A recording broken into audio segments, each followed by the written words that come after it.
Bom, gente, quando o Matheus, algumas semanas atrás, nos convidou, né, porque eu me sinto aqui representando, sei lá, pelo menos uns 30 mil colaboradores da Ambev apaixonados por vocês, né, e pelo Falcone, talvez na ordem inversa, né, a gente não podia deixar de aceitar, de vir aqui falar com vocês, dado o tema e o momento, né.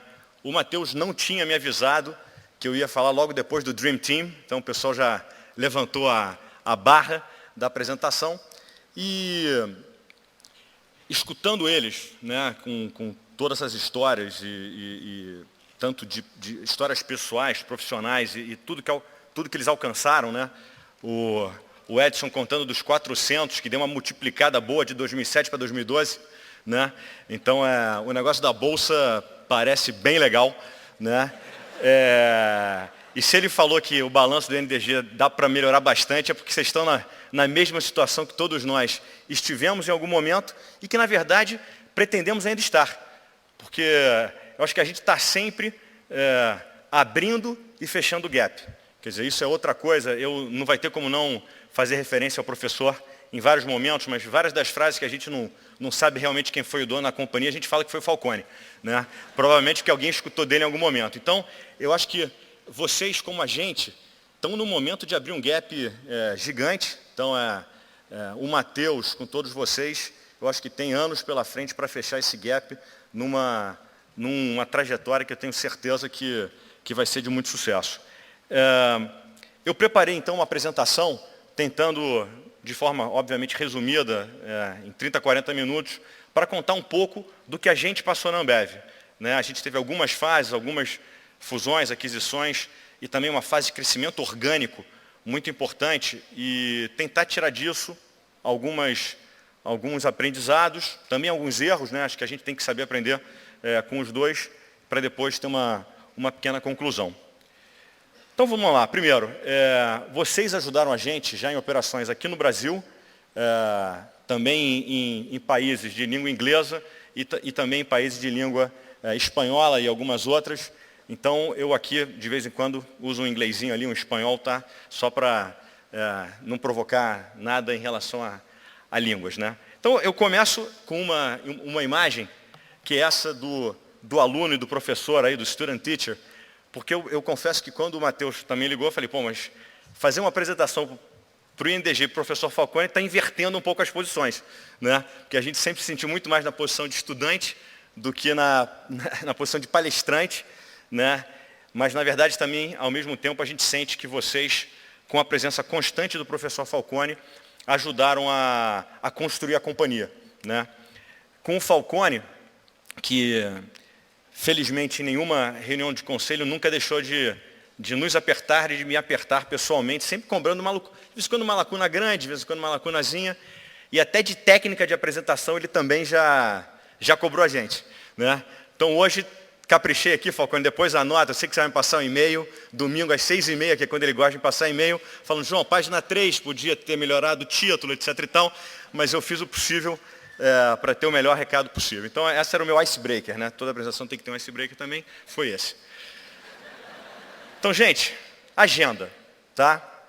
Lição número 2. Quem somos, como chegamos lá, e depois um pequeno resumo, concluindo no final. Então, primeiro, quem somos, né? A companhia foi comprada em 1989, né? Já são 23 anos. Falcone, logo no início dos anos 90, se juntou a gente, então se confunde muito com a nossa história. A gente hoje, Ambev, está em 16 países, em 4 unidades de negócio, né? A gente, obviamente, começou no Brasil e tem no Brasil ainda 60% a 65% do nosso negócio, não só em cerveja como refrigerante. Nosso negócio se tornou bastante grande em 2002, quando a gente comprou a Quilmes, quer dizer, líder nos 5 países do Cone Sul. Estamos agora, depois de 7 anos, tentando replicar essa história no que a gente chama de RILA, que são os países do Caribe e do Pacto Andino. E em 2004, numa transação que levou nossos acionistas também para a ABI, quer dizer, a parte global da nossa companhia, entramos também no Canadá. Então hoje temos essas 4 operações, que representam a totalidade do nosso resultado, com um EBITDA aí de 13 bilhões, o market cap aí da semana passada, dessa semana de de 232 bilhões, 114 bilhões de dólares, e com essa margem que está aí, e que o Falcone sempre aperta a gente para chegar por mais. Então hoje também chegou a minha vez, vou tentar dar uma apertada em vocês também. A gente hoje mede parte do sucesso da nossa companhia pelas grandes marcas que a gente tem. Então, junto, obviamente, com a nossa gente e com o nosso sistema de gestão, as marcas têm um valor muito grande.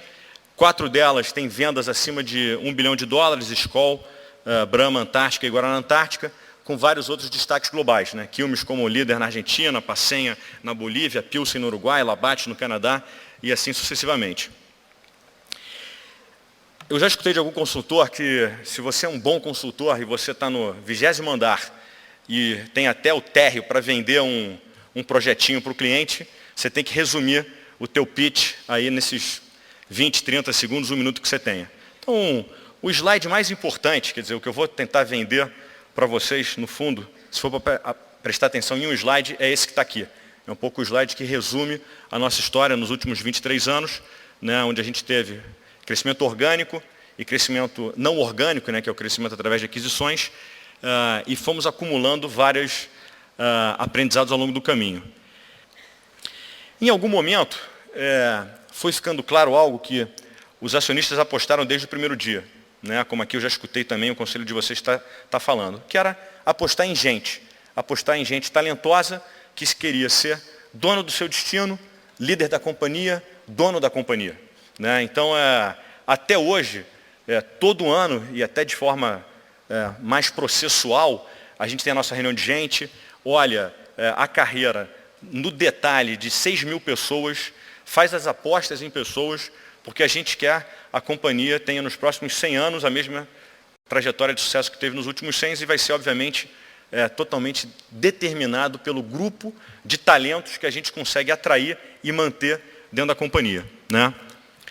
Ao longo dos primeiros 10 anos, a gente forjou também o que é hoje a cultura da companhia. Né? A gente nunca precisou escrever ela nos primeiros 10 anos, porque ela era vivida pelo grupo de pessoas que liderava e foi transformando a companhia. Era até difícil escrever naquele momento, porque a gente estava aprendendo um montão de coisa. É óbvio que na segunda década, a gente começou logo escrevendo. A gente sentiu a necessidade de estar escrevendo e tendo um número maior de rituais para dividir esses princípios e valores com as pessoas. Então a gente conseguiu forjar gente talentosa, continua tendo que fazer isso, e uma cultura forte. Logo de entrada, como as pessoas tinham uma experiência muito boa do mercado financeiro, a gente teve desde o dia zero uma disciplina financeira muito grande. Isso era a época do Brasil de 80% de inflação, né, de vez em quando ao mês, né, e não ao ano, e a necessidade de olhar o fluxo de caixa era muito grande. Então isso foi uma coisa que veio e que a gente aperfeiçoou, levou para a despesa, criou o OBZ, criou os programas de excelência para poder disseminar as melhores práticas, mas em algum momento passou a vir o método. Né? Quer dizer, a gente a partir de 90 e alguma coisa, começou a misturar a raça com o método. Começou com uma coisa básica, né, que vocês conhecem muito melhor do que a gente, que é a meta, né, que você tem,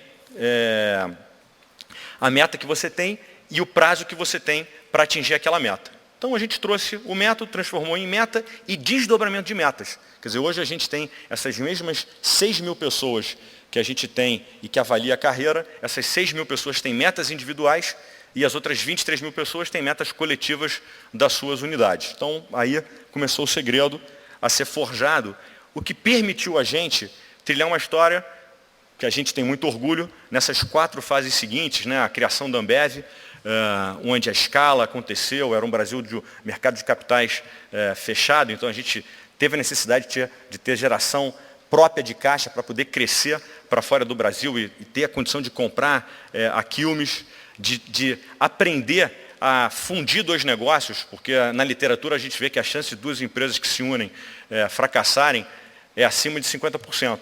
Óbvio que a gente não queria que isso acontecesse, levou aquilo para dentro de casa e criou depois um checklist de como adquirir novas operações. Pode ser um centro de distribuição no interior da Bahia, como pode ser uma grande operação num país latino-americano.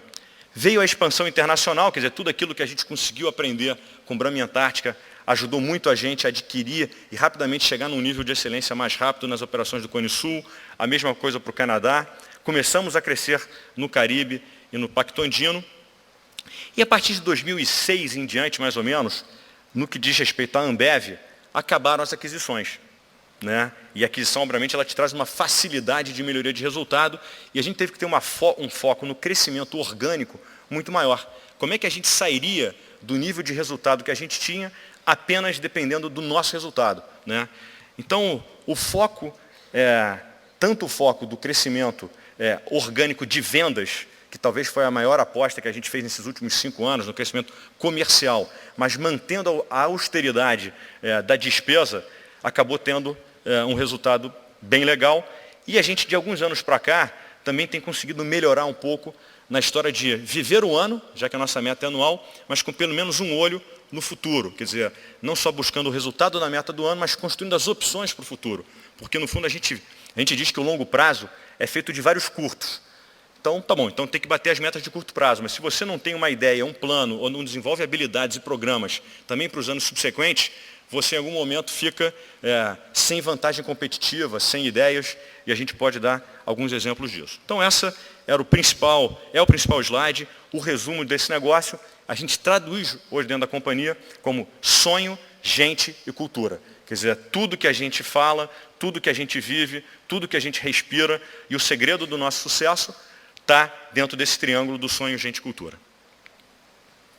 O resultado disso tudo uma companhia, aqui são os resultados desde que a companhia foi listada na Bolsa Americana, desde 97, esse resultado era bastante menor quando foi comprado em 89, mas a gente sai de um EBITDA aí de 600 milhões para hoje 13,1, uma margem ali de 20 e poucos para 40 e muitos. Né? Então, esse é o resultado, obviamente a gente tem um orgulho grande, o foco em crescimento orgânico nos últimos anos fez uma diferença também muito grande, e agora a gente tem que buscar formas de levantar a barreira de novo e seguir crescendo junto, e seguir crescendo grande, e vamos precisar para isso de muito movimento. Então vocês veem que o negócio está parecido aqui com vocês.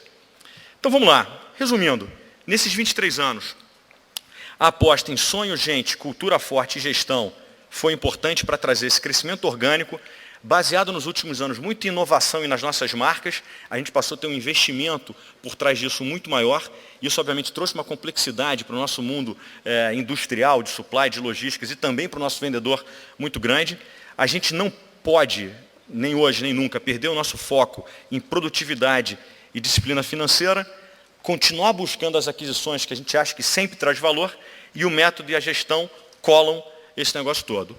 O resultado foi criação de valor para o nosso acionista, rentabilidade e referência para o mercado. E sempre que a gente atinge um novo platô, a gente busca estar mudando ele de novo e busca sempre o crescimento da nossa participação de mercado com o resultado. Né? Quer dizer, um sem o outro é muito fácil. Quer dizer, você está um pouco também hipotecando o teu futuro se não for dessa forma. Agora, a gente, como está escrito na cultura, nunca se dá por satisfeito. A gente nunca está totalmente satisfeito com o nosso resultado. Essa insatisfação saudável pela busca de algo melhor, acreditando que o melhor está por vir. Eu acho que para a gente e para vocês, no Brasil, o Pedro falou um pouco disso, quer dizer, acho que o Brasil que a gente passou pelos últimos anos mudou o país de patamar, não vai ter moleza para frente, mas a gente está num momento macroeconômico muito melhor do que a gente já teve. A combinação do país que a gente está vivendo e com as pessoas que a gente tem desenvolvido, a gente está muito animado com o futuro. E a gente traduz isso quando a gente conta um pouco das nossas histórias para os nossos acionistas. São 5 plataformas comerciais, que é nosso investimento em retornáveis, nas inovações de marcas, no desenvolvimento do mercado premium, do Norte e Nordeste, que para a gente é onde a gente tem a menor participação e o maior crescimento, né? Então uma área potencial muito grande, e no nosso negócio de refrigerante. Então é só para dizer que a gente também está sempre buscando se transformar, aprimorar, colocar novos desafios, e a gente acredita muito na combinação do nosso sonho, gente, cultura, com oportunidades comerciais muito fortes nesse Brasil que tem tudo ainda por acontecer.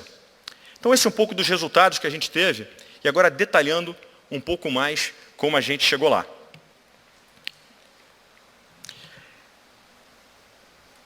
Aqui eu vou detalhar um pouco, então, sonho, gente, cultura. Tá? Então vou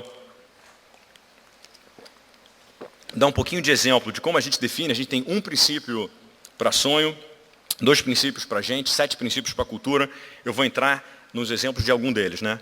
Então sonho, vocês já escutaram, quer dizer, a gente, já que sonhar grande e sonhar pequeno dá o mesmo trabalho, vamos sonhar grande, né, gente? Então essa passou a estar na nossa veia, né? Acreditar que geralmente a gente, quando chega em algum lugar e alguém falava que era impossível, a gente fala, pô, a gente não sabia, né? Talvez se soubesse não teria chegado lá.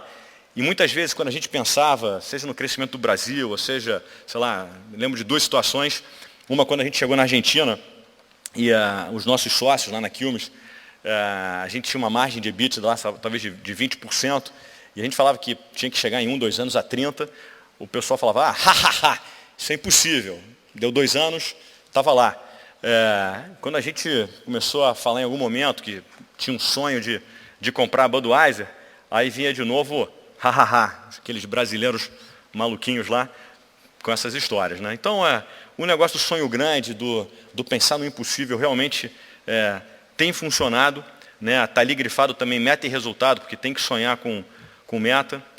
O negócio de gente, a gente vai falar, mas as nossas pessoas são a nossa maior vantagem competitiva, tem que agir como líder, tem que agir como dono, tem que ser remunerado como tal, né?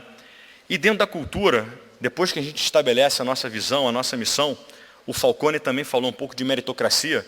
A meritocracia também é uma cola que junta esse negócio todo. Quer dizer, a gente muitas vezes, quando encontra o primeiro grupo de trainees, primeira reunião do ano, né, dá aquele exemplo na faculdade, sempre tem 4 alunos num grupo, 2 trabalham, 2 mais ou menos não fazem nada e todo mundo leva a mesma nota, né? Então, isso para a gente não é meritocracia. Então, tem que realmente ser capaz de medir o esforço, mas o resultado de cada um, para que a gente possa trazer com isso a companhia para um outro patamar. Falando um pouquinho mais de sonho, então esse é o total. Alguns exemplos que a gente adiciona quando fala de sonho. O sonho ele tem que ser desafiador. Então a gente, mais ou menos lá para 95, 96, a gente tinha a 2ª e a 3ª marca de cerveja e provavelmente a 4ª marca de refrigerante, né?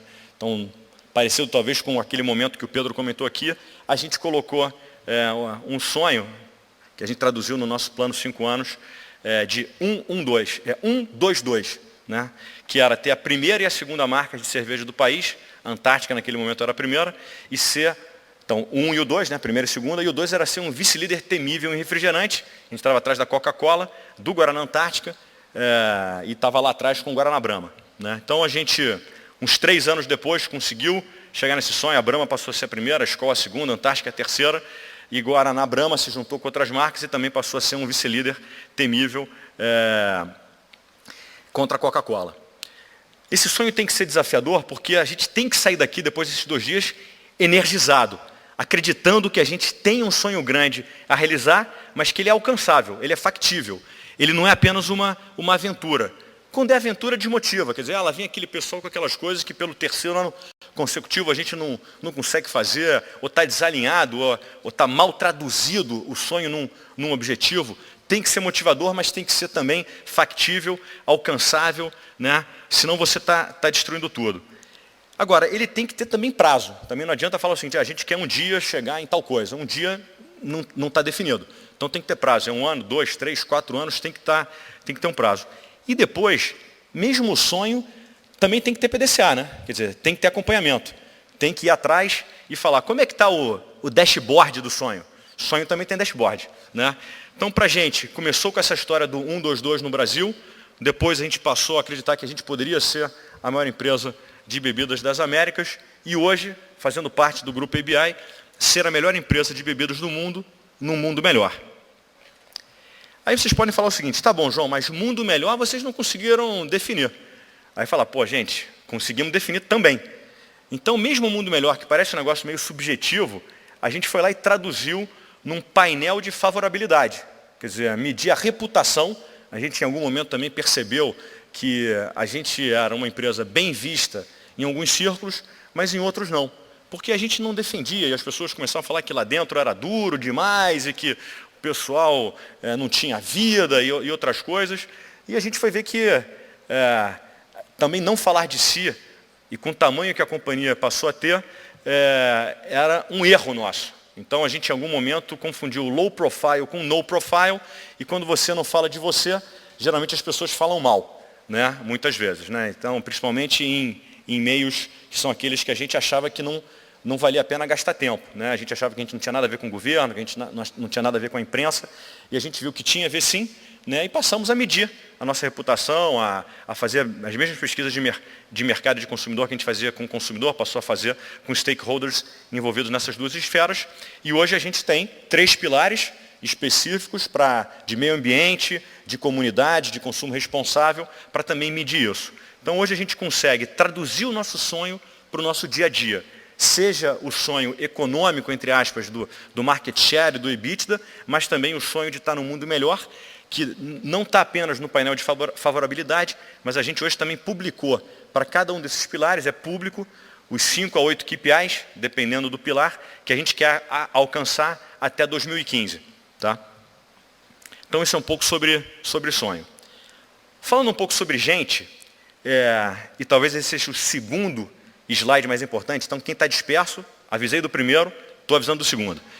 Então, o negócio de gente, a companhia, principalmente nos últimos 10 anos, ou 7 anos, desde que a gente se juntou com a Interbrew, a gente já exportou mais de 120 brasileiros para outras operações, né?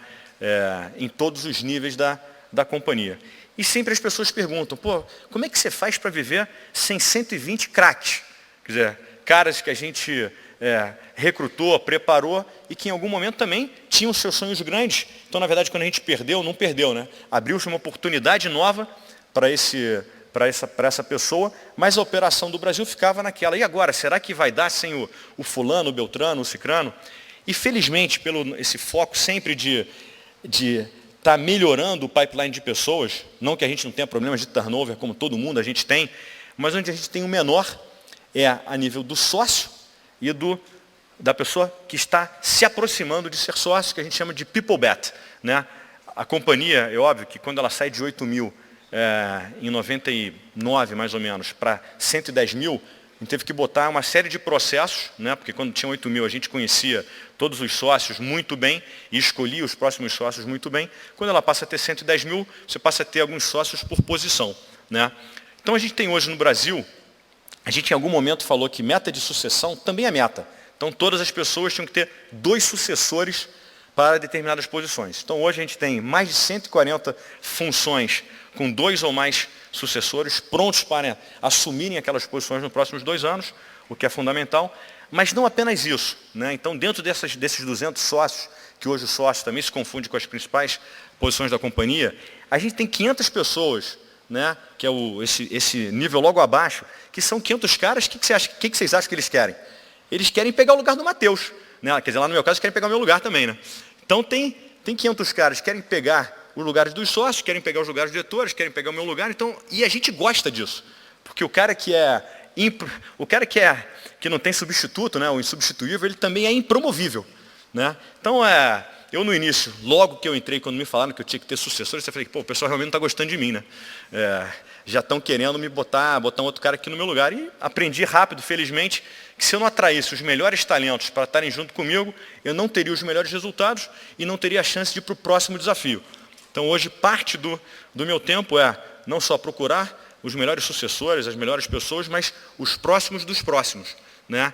E eu estou bem feliz, porque a gente acabou de terminar de definir os people bets, né? As nossas apostas de sócio, que são caras que a gente traz como um pré-sócio 2 anos antes. A gente acabou de definir a turma de 2012. São 45 pessoas, idade média de 36, já estão com a gente há 10 anos, né?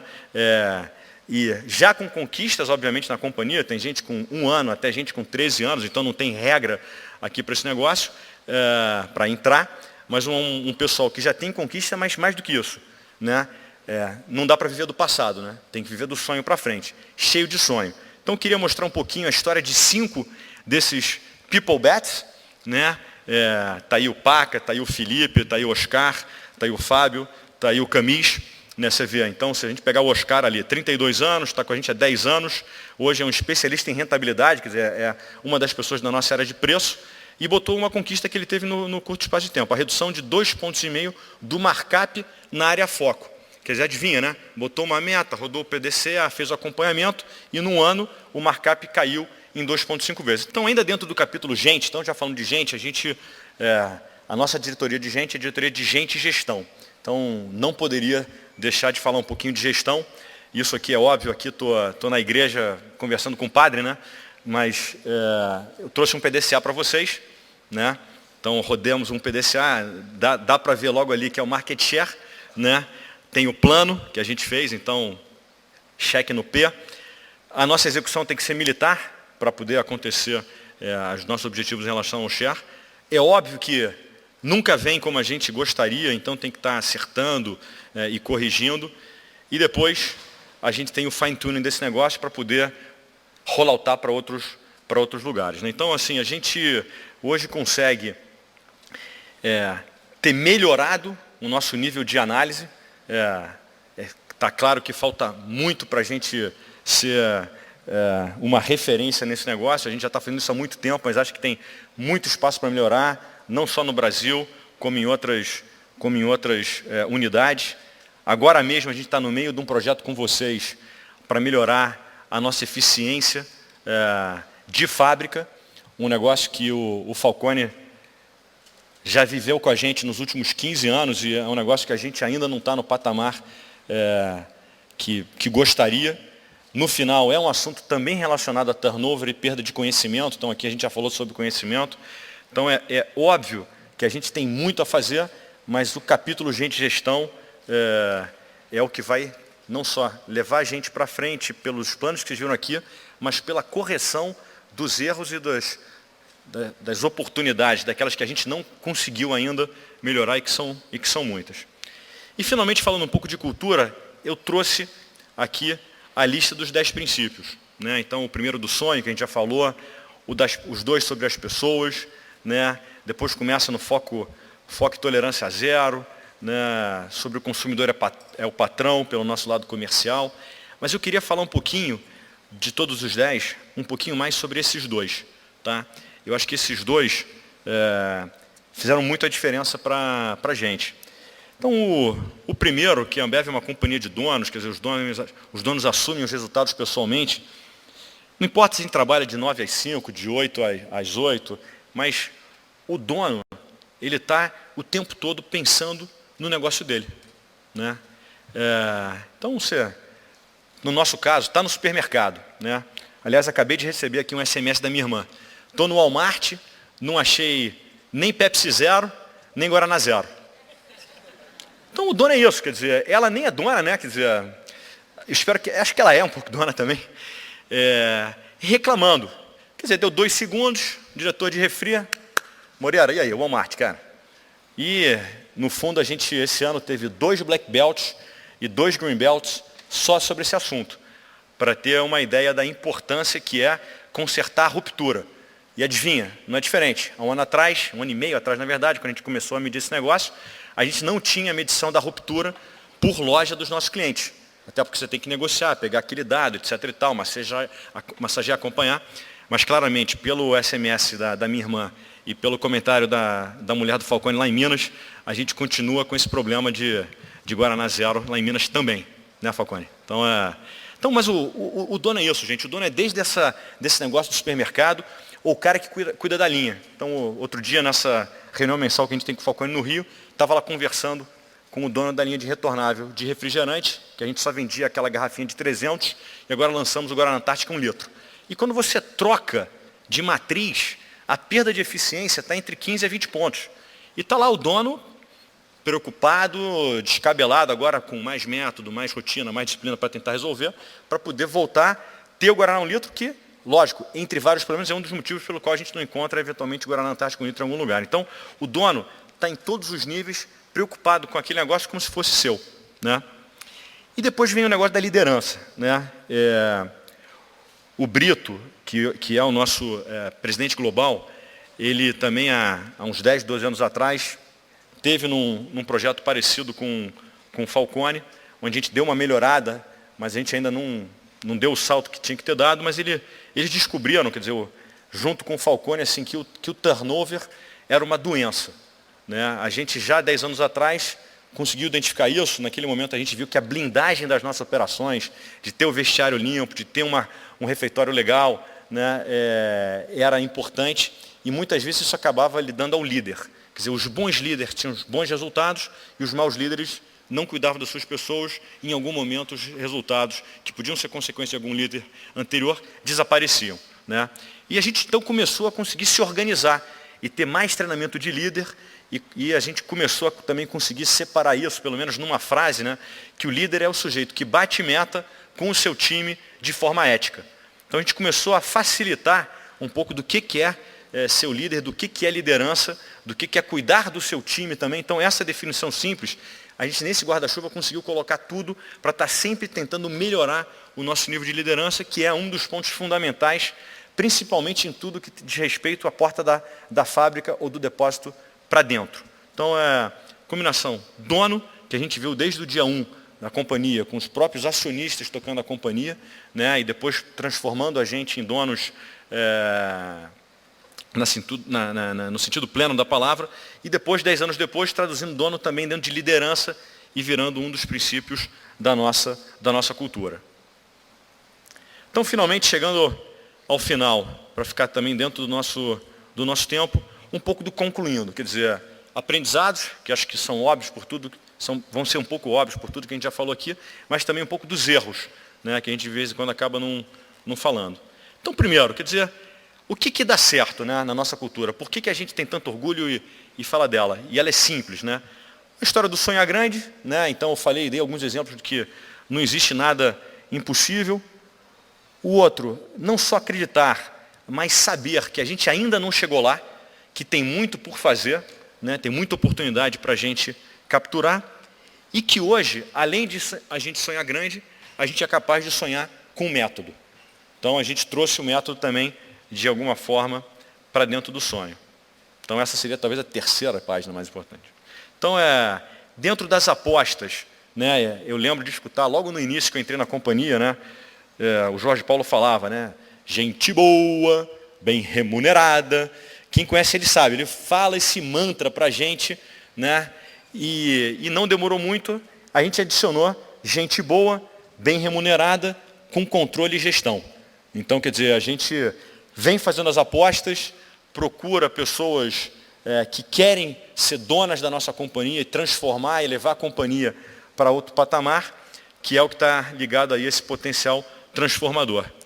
E, finalmente, vale para a gente, eu acho que vale para qualquer um que está vendo a transformação como uma grande oportunidade, acho que a gente vê no tripé oportunidade pessoal, oportunidade profissional e oportunidade econômica, né? Quer dizer, acho que a gente faz as coisas pelo tripé, né? A gente quer estar satisfeito pessoalmente, quer dizer, esse bem-estar, essa felicidade plena de fazer as coisas acontecerem, de ter o reconhecimento profissional e de formar algum patrimônio para dar conforto à minha família. Então isso é um negócio que vem dando certo e que a gente aposta que vai ser parte importante ainda no para frente. E aí, finalmente, falando um pouco também do que dá errado, né? Então, quando alguma coisa dá errada, é óbvio que pode ser um PDCA mal rodado, o plano pode ter sido ruim, a gente pode não ter feito um bom acompanhamento, pode não ter sido exaustivo, mas tem outros fatores também, né? Quer dizer, quando o time começa a vencer demais, começa a achar que anda em cima da água, né? Que tudo dá certo, que qualquer coisa que faz dá certo, é a síndrome do salto alto.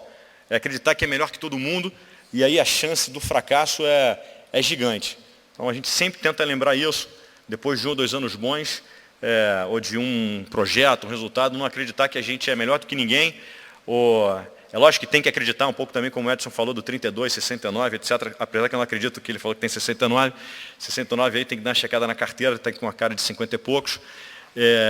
Mas o negócio do salto alto é muito importante. A segunda muitas vezes, a maioria das vezes, as respostas estão próximas da gente, né? Está com o nosso time. Por que a gente não tem sala lá na companhia? Não tem sala, ou por que é informal, etc. Tem porque a informação chega rápido, né? A informação não é sempre a coisa boa. Um número maior de vezes, até felizmente, são os problemas. Então, se você não escuta o problema ou não vai no campo para ver o que está acontecendo, você nunca vai saber a solução daquele problema. Então, se não escutar, se não rodar, se não gastar a sola do sapato, se ficar só lendo o relatório do consultor, e por isso que a gente gosta mais de vocês do que dos outros, quer dizer, vocês vão lá para fazer o negócio acontecer, não para dar apenas uma opinião, mas não querendo falar mal de consultor, se você só lê o relatório no teu escritório e não vai lá ver os negócios acontecerem, você não está no fundo, não está vendo as coisas e não está escutando as pessoas. Depois um outro risco que a gente passa em algum momento lá, as pessoas, os indivíduos passam, por mais que a companhia acredite, a companhia é feita de indivíduos. É fácil para um indivíduo, inicialmente, ou não dar valor para a história da rotina, né? Então, a gente geralmente, quando pega uma primeira turma também de trainees ou de MBAs, a gente pergunta, quem quer trabalhar na rotina? E tem 1 ou 2 caras que levantam a mão. Quem quer trabalhar em projeto? Porra, 36. Né? Porque o cara sempre acha que o projeto é o mais bacana, é o legal, e que a rotina não vai dar visibilidade para ele. O que a gente fala assim, gente, o que traz valor, 95% do resultado da companhia, vem da rotina. E leva algum tempo ou para as pessoas acreditarem, ou também é fácil esquecer. Então a gente fala aqui, perder a capacidade de ter disciplina para executar a rotina, cumprir a agenda, cumprir o PDCA, principalmente quando você sai de 3 pessoas ou X pessoas, seja no departamento ou uma unidade, para algo muito maior. Então o crescimento ele também pode fazer a levar isso. E finalmente, talvez aquela que a gente tem, assim, um dos maiores problemas é quando a gente perde gente boa. Tanto que a gente passou a ter também a disciplina de o gerente que perde um talento tem que vir explicar para o seu time ou para o seu supervisor por que perdeu aquela pessoa. É por isso que tem plano de carreira, por isso que tem, vamos dizer, toda a nossa reunião anual de gente e acompanhamentos mensais para que isso não aconteça. Então, mensagem final, né, combinação aí do Bolt com o nosso time. Eu acredito que vocês estão no início de uma... Vale para a gente essa página, tá? Mas eu acho que foi feita até para uma apresentação nossa, customizada um pouquinho para vocês, mas é praticamente toda nossa, mas eu lendo, vejo e vendo o início do evento de vocês, eu acho que vocês estão no início de uma arrancada profissional incrível, com um grupo que faz o que gosta, né? Ou se não faz, cara, vai procurar uma outra coisa, porque tem que fazer o que gosta. Não tem como, além de todas as coisas que a gente falou, a gente não conhece o sucesso sem trabalhar duro pelo resultado, sem buscar pessoas melhores que vocês. Se a gente tem tudo isso que a gente falou aqui, os sonhos vão ser incríveis e o melhor certamente está por vir, né? Então eu termino trocando um pouquinho aqui de posição, vou abusar um pouquinho já do convite, né? Já que o Falcone sempre me coloca uma meta, hoje, Falcone, eu vou dar uma meta aí para vocês, tá? E por que não sonhar? Né? Então, acho que vocês estão nesse momento especial. Já ouvi aqui que colocaram a meta um pouco tímida. Então, vamos lá. Né? Acho que vocês podem sonhar realmente em ser a maior e melhor consultoria de gestão do mundo. Gente, sucesso, boa sorte, vamos com tudo.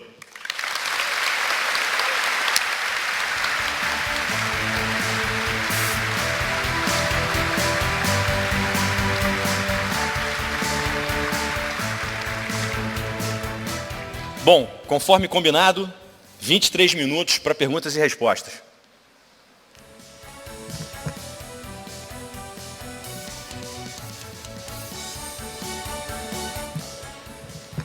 Ó, lá na companhia, quando demora muito, a gente aponta. Você na fileira 7 do meio, né?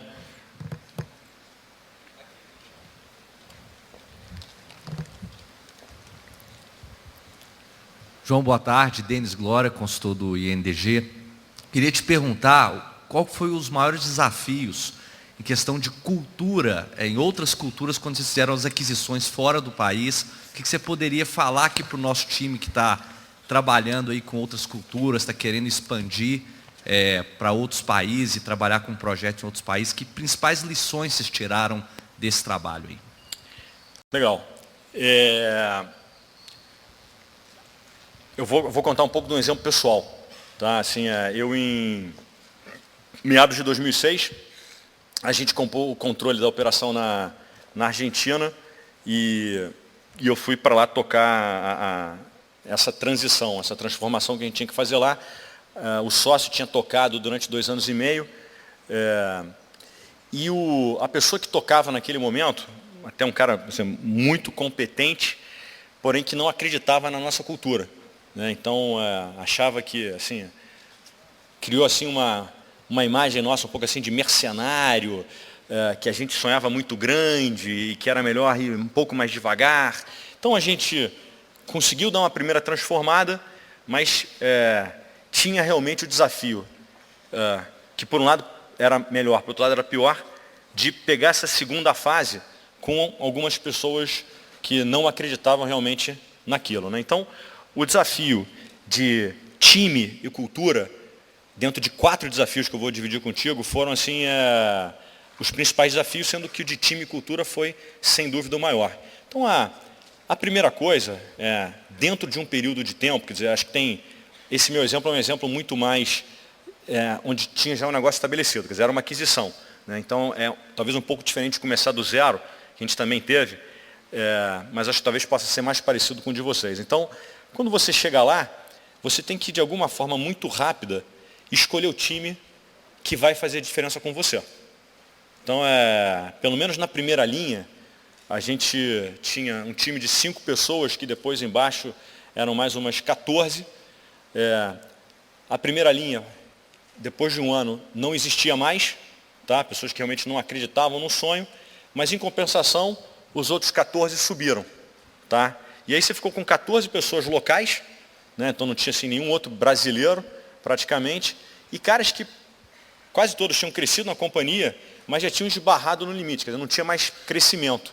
Então a combinação de você tirar muito cedo as pessoas que não acreditam, pelo menos no primeiro nível, né? E ter o time que você aposta que vai acreditar em você, e a verdade, coincidentemente, quase todo esse time ainda está lá, com a saída de 1 ou 2 pessoas, deu também um pouco da sorte de ter encontrado um grupo de pessoas lá muito bom, tão bom que a gente passou a exportar talentos daquela operação. Então, assim, a escolha das pessoas que vão tocar e vão transmitir junto contigo a cultura é chave. Então, quase que quem é que está no barco? Em primeiro lugar, porque depois a gente acredita que você tem até uns 7 anos de transformação. Quer dizer, em algum momento, isso a gente também atribui ao Falcone, eu não sei se você falou isso, Falcone, a gente diz que foi você que falou, que sempre que pergunta quanto tempo leva para você ter o time totalmente acreditando na cultura, a gente fala que é 7 anos. E aí, acho que o Falcone em algum momento falou o seguinte, uma turma de trainee, o cara que é trainee leva 7 anos para virar gerente, um gerente júnior, vamos dizer assim. Então, a gente primeiro escolheu o primeiro time, lançou o programa trainee, para naquele período, né, que hoje está quase completando 7 anos, garantir que a gente tinha o time. Então, primeira coisa, time. Na cultura, uma das coisas mais importantes não pode ter atalho. Tá? Se você começa a querer acomodar, então a cultura não é para todo mundo, a nossa cultura não é para todo mundo, a nossa companhia não é para todo mundo, a gente tinha que aceitar isso. Então, vamos lá, vamos implantar o BZ. O BZ, o orçamento base zero, é um negócio que as pessoas mais adoram em falar e menos gostam de implementar. É sempre bom fazer na editoria dos outros. E na implementação de OBZ, tinha gente que acreditava que a solução era assim, cartucho de impressora, né, que vocês sabem que a gente controla o número de cópias, etc. Tal. Cartucho de impressora.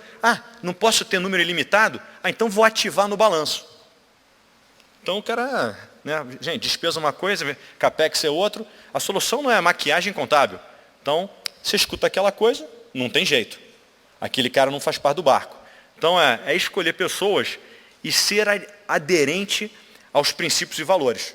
Você não pode ter atalho, você não pode aceitar um negócio que vai contra o teu valor e o teu princípio. Então eu diria que esse conjunto de time e cultura é o maior desafio, mas também é o que traz o maior valor.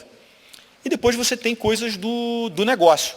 Então acho que a gente fez 2 ou 3 apostas grandes, né? Quer dizer, eu já falei, quer dizer, o próprio BZ foi alavancagem operacional, transformar a companhia numa companhia enxuta e produtiva. Essa foi uma segunda coisa. E o terceiro, e que é muito importante, a gente algum momento atrás criou um outro círculo, né, que era o círculo em inglês a gente chama de Cost Connect Win, que a redução de custo não é pela redução de custo, não é que a gente tem prazer em cortar custo, é cortar custo para poder conectar com o teu consumidor ou com o teu cliente, para poder vencer o jogo no mercado. Está todo mundo querendo vender uma latinha a mais de de guaraná, de cola, de cerveja no ponto de venda. Se você não tem recurso, pessoas para conectar, convencer o consumidor e o cliente para então vencer o jogo do mercado, esse negócio não funciona.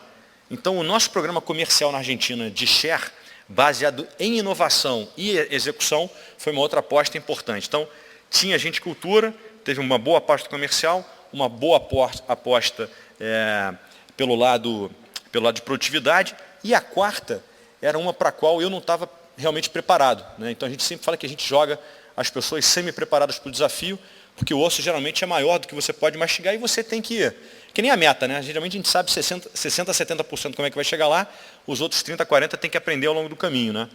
Então no terceiro, quarto mês, explode uma greve, né? Era na quarta-feira antes da Páscoa, por um acordo sindical que tinha sido assinado antes da gente entrar, né, lá para o dia 23 de dezembro, que ninguém ficou sabendo, que ninguém sabia, e explode aquele negócio. E a gente, quer dizer, tendo acabado de comprar uma companhia argentina, né, e os sindicatos tentando transformar nossa imagem dos macaquitos brasileiros que queriam despedir as pessoas na Argentina. Criam uma história que não era, obviamente, aquela.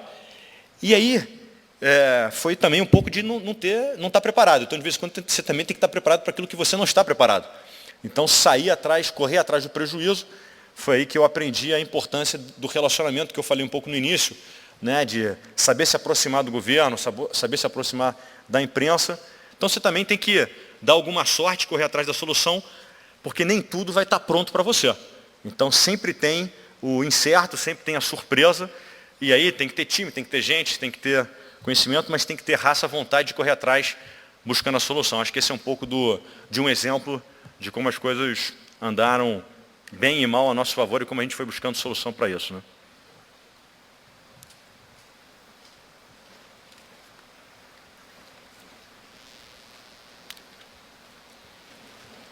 João, parabéns. Meu nome é Flávio. Eu queria perguntar como que você, como líder, tem inspirado o seu time nessa atitude de dono, a promover essa atitude de dono que é tão importante para a companhia. Acho que qualquer um de nós que está na posição de liderança estão olhando para a gente o tempo todo como exemplo. Então, lógico que tem que vir de forma natural, mas você não pode falar que a regra é A, com o exemplo aqui do cartucho de impressora, e depois aprovar o B. Fazer ou aprovar, né? Então, acho que você, no final, tem que pensar o tempo todo que você tem que estar aderente aos teus valores e princípios. Então, eu acho que a liderança tem alguns aspectos, né? A gente falou aqui, liderança, o líder é bater meta de forma ética com o seu time. Então, ninguém na companhia faz nada sozinho, né? Ninguém. Não tem sucesso sem o sucesso da equipe. Então, colocar a meta em conjunto, dividir as metas, saber fazer o desdobramento. A gente muitas vezes confronta os times para chegar a um determinado resultado. Eu acho que está certo, mas acho que tem que ter também a colaboração. Então, como é que você também ajuda o teu time a bater na meta? Como é que você vai lá ver o problema e buscar a solução em conjunto? Como é que você motiva o time para um determinado resultado, faz o acompanhamento e depois celebra junto com o time o alcance daquele resultado, né? Demonstrando constantemente as coisas que você acredita. Então, se você acredita, acho que a gente tem que estar o tempo todo falando da cultura, mas também bate naqueles pontos que você acredita mais. Você acredita mais no dono? Então traz o teu time para um coaching, para uma sessão de liderança, ou sai na rota e fala um pouco sobre ser dono, explica mais o que é estar insatisfeito de forma constante, fala sobre o foco. O negócio do foco, a gente sempre tem problema na companhia, e sempre tem muita coisa para fazer, né? Responder e-mail, tocar o projeto. Se você não souber as 3, 4 coisas mais importantes e cobrar do teu time as 3 ou 4 coisas mais importantes, ele pode ser consumido por outras coisas. Pode ser consumido pelo e-mail, pode ser consumido pela rotina e esquecer daquelas 3 ou 4 coisas, mesmo que elas estejam na meta, né? E tem outras coisas que você tem que fazer que também pode eventualmente não estar na meta. Então, falar e buscar, cobrar o foco. E depois, se você acreditar também em determinadas habilidades, então, por exemplo, se eu acredito que o negócio do relacionamento é importante, você tem que dar o exemplo, você tem que cobrar, mudar a atitude, falar, fala abertamente. As pessoas acham que a gente é um bando de arrogante. Então, bom, então vamos contar que a gente não é. Vamos mostrar para as pessoas internas, vamos mostrar para as pessoas internas, vamos contar para o governo, vamos contar para a imprensa. Né? Então você tem que estar aderente aos seus princípios e valores, tem que buscar os teus resultados e buscar a solução junto com o teu time e depois brigar colaborando, brigando, buscar as soluções o tempo todo, lembrando que você é sempre um exemplo para o teu time, vale para mim, vale para qualquer pessoa do meu time e para o time do meu time. Né? Obrigado.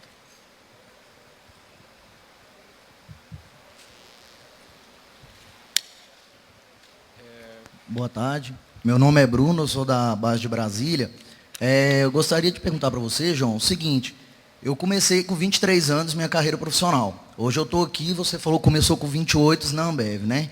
E, claro, assim, no meu pensamento você deve já ter entrado em algum cargo mais estratégico, enfim. Como que foi essa ascensão sua? Qual que foi o momento que você atinou mesmo, que você falou assim, agora eu vou seguir mesmo, agora eu estou bem, assim, vou conseguir meus objetivos e seguir aí minha carreira profissional? Bom, na verdade tem muita coisa ainda que eu não conquistei, tá? Então, eu estou sempre... acho que lá, o que eu falei um pouquinho mais cedo, sem querer exagerar, mas assim, a gente, quase todo ano, pode até se quiserem deixar um pouco a luz acesa aí, a gente todo ano começa o cronômetro zero, tá? Na boa. Quer dizer, você faz a meta do ano seguinte, o teu histórico é legal, te ajuda, mas começa de novo. Quando acaba dia 31 de dezembro, você vê, bati a meta, não batia, o ano que vem começa, tem 12, 14 caras ali pronto para pegar a minha posição. Então, pessoalmente, cada um de nós sempre se sente motivado a fazer muito mais. Tá?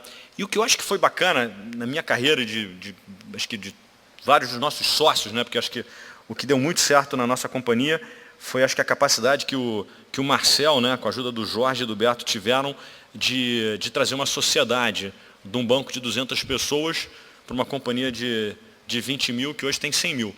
E acho que nosso desafio hoje é replicar um pouco do que eles fizeram para essa companhia e para que as pessoas se sintam nossas sócias. Quer dizer, eu me sinto sócio deles, né? E me sinto sócio do meu time, da mesma forma. Né? Então, essa sociedade, na prática, a gente sempre está se dando desafio. Seja o conselho me dando desafio, seja o meu time me dando desafio, seja eu dando desafio para o meu time. O que eu acho que é interessante na minha carreira, de muitas pessoas, a gente acredita em tirar as pessoas da zona de conforto o tempo todo. Então, eu entrei em finanças, né, e fiz várias coisas em finanças, então saí dentro de finanças várias vezes na minha zona de conforto, e foi muito bom para mim. Depois, em algum momento, eu fui para ser responsável por tecnologia de informação e centro de serviço compartilhado, onde até tinha algum conhecimento, porque estudei engenharia de computação e tinha um tempo em finanças, mas depois fui para vendas e marketing de refri. Em vendas e marketing de refri eu não sabia nada, eu tinha feito 3 matérias na faculdade, o que obviamente ajuda, mas não tinha nenhuma experiência prática.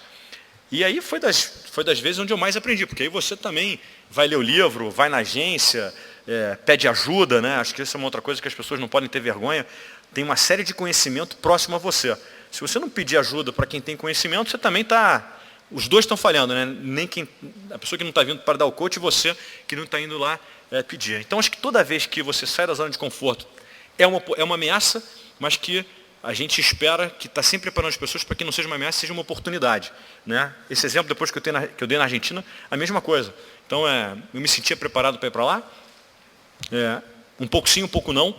Talvez ali foi um clique, se você for perguntar, ali foi um dos cliques. Então, acho que você vai tendo vários cliques na carreira, que acho que não é o clique que você aconteceu, é o clique daquela satisfação que a gente falou, pessoal profissional.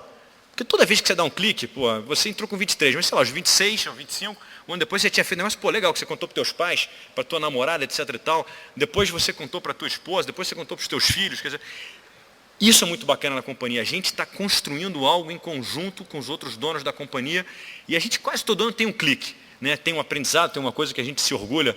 Naquela página aqui do PeopleBet tinha as conquistas que eles já tiveram. Né? E acho que a cada conquista você adquire uma confiança a mais, né? Essa história da confiança que o Conselho comentou um pouco, é importante você desenvolver a confiança e ficar preocupado com o salto alto. Então, eu acho que isso é um aprendizado constante, que talvez é uma boa forma de terminar a tua pergunta.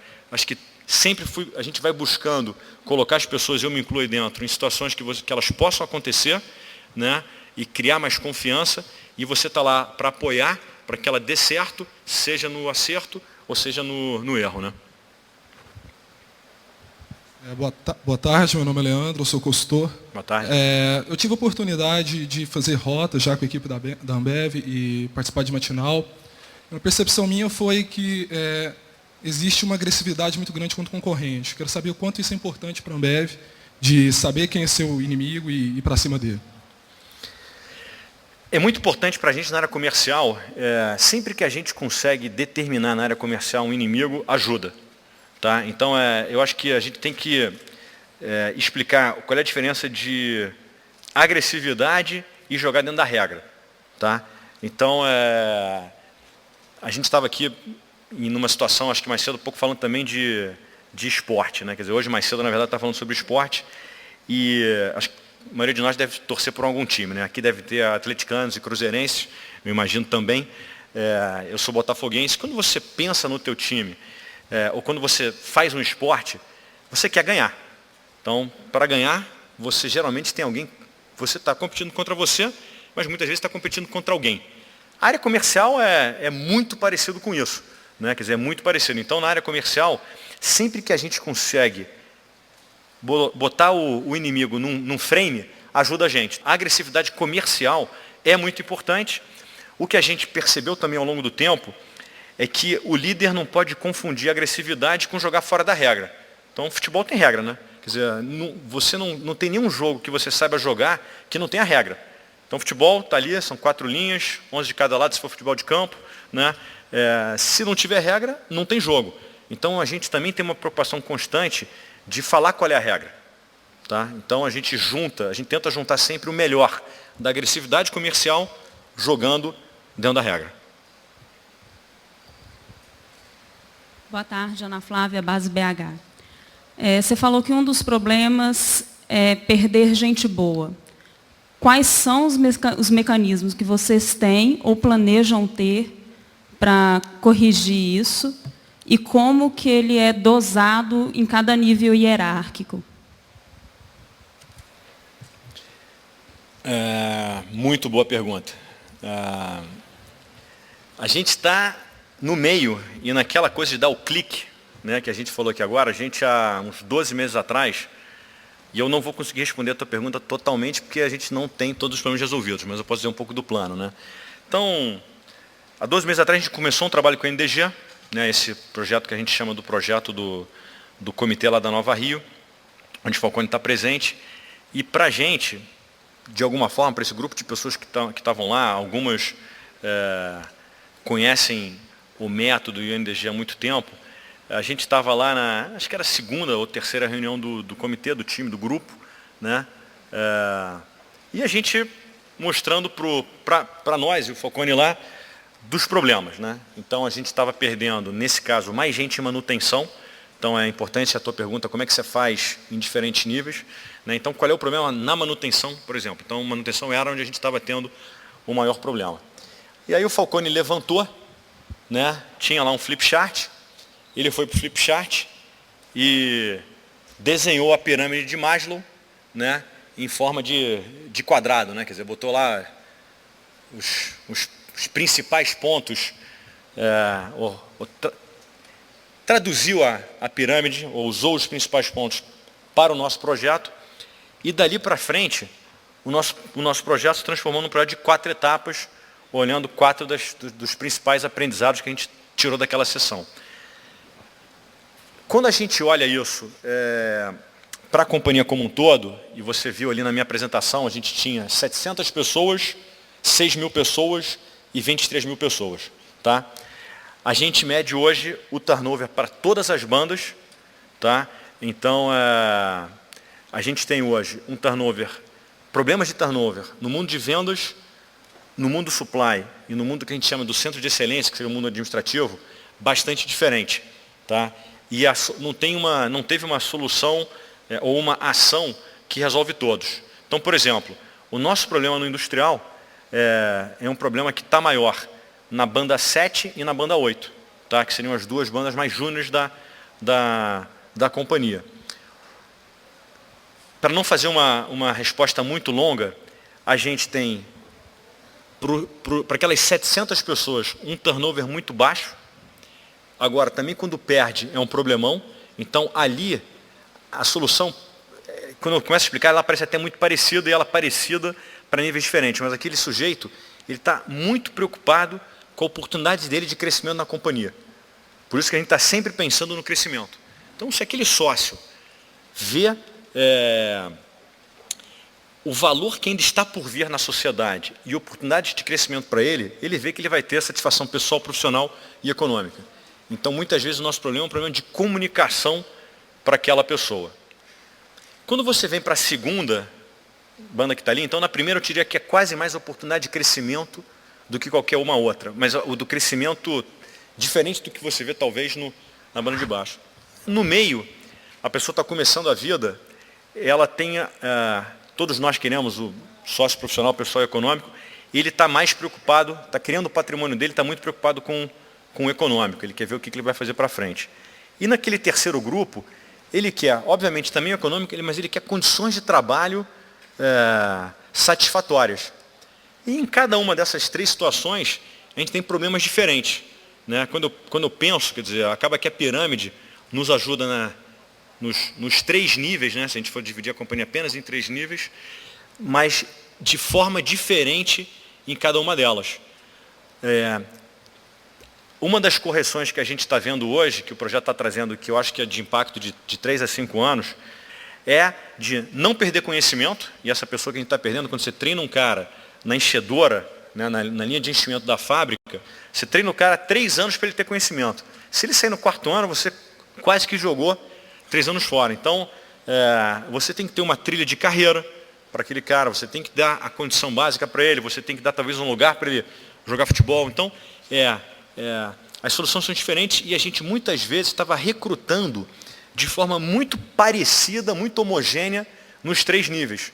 Então, além da gente resolver os problemas que existem hoje, a gente está tendo que atacar o nosso recrutamento de forma diferenciada para os níveis diferentes da organização. Quer dizer, tem pessoas que querem uma vida mais estável em relação à mudança, e tem outras que querem e topam aqueles exemplos que vocês escutaram aqui. Eu estou há 10 anos na companhia, já passei por 7 áreas, já morei em 6 cidades. Então, no nosso caso, a gente muitas vezes estava procurando a mesma pessoa quando a gente precisava de pessoas diferentes para áreas diferentes. Então, é isso. Eu acho que a gente hoje tem uma inteligência de dados maior e estamos procurando as soluções customizadas para cada situação, implementando algumas e esperando que nos próximos 3 anos a gente tenha uma estabilidade muito maior e muito melhor do que a gente tenha hoje. Retenção de conhecimento é um problema para a gente nas camadas mais baixas. Tá? Bom, gente, muito obrigado. Sucesso.